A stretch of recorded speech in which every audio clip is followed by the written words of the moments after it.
নমস্কার বন্ধুরা, কেমন আছেন? নিশ্চয়ই সকলে ভালো আছেন। আমি আবার আপনাদের সামনে এসে হাজির হলাম। আর নিত্যদিনের যে কাজ সেই করতে হবে, বেলা হয়েছে, আহার গ্রহণ করতে হবে। দ্বিপ্রহরিক আহারে যেরকম রেগুলার আপনাদের সাথে শেয়ার করে থাকি, আজকেও করব।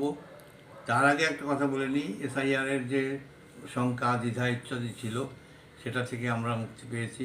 এইমাত্র আমাদের ভ্রাতুষ্পুত্র এবং ভাইয়ের স্ত্রী সম্মিলিতভাবে কনফার্ম করলো যে আমাদের পরিবার এবং ভাইয়ের পরিবারের সকলেরই নাম আছে। সুতরাং আমরা অনেকটাই চিন্তামুক্ত হলাম।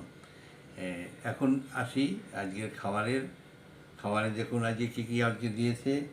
ভাত এবং রুটি মিশ্রিত আহার, তার সঙ্গে আছে শুক্তো।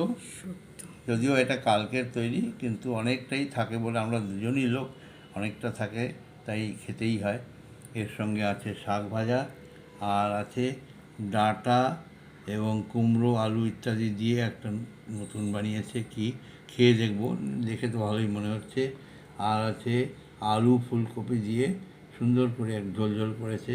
এটা মূলত আমরা রুটি দিয়েই খাই, তো ঠিক আছে, আজকেও খেয়ে নেবো, কোনো অসুবিধা নেই। তার সঙ্গে আছে মাছ, বেশ বড় একটা মাছ, আর আছে আমের চাটনি। এই সব দিয়ে খাবার বেশ ভালোই জমে যাবে। আপনারা সবাই নিশ্চয়ই খেয়ে নিয়েছেন বা খেতে বসবেন, এরকম কিছু হবে। ভালো থাকবেন সকলে, সুস্থ থাকবেন এবং আমাদের সঙ্গে থাকবেন। আর এই ভিডিওটা ভালো লাগলে লাইক শেয়ার করে সাবস্ক্রাইব করে দেবেন।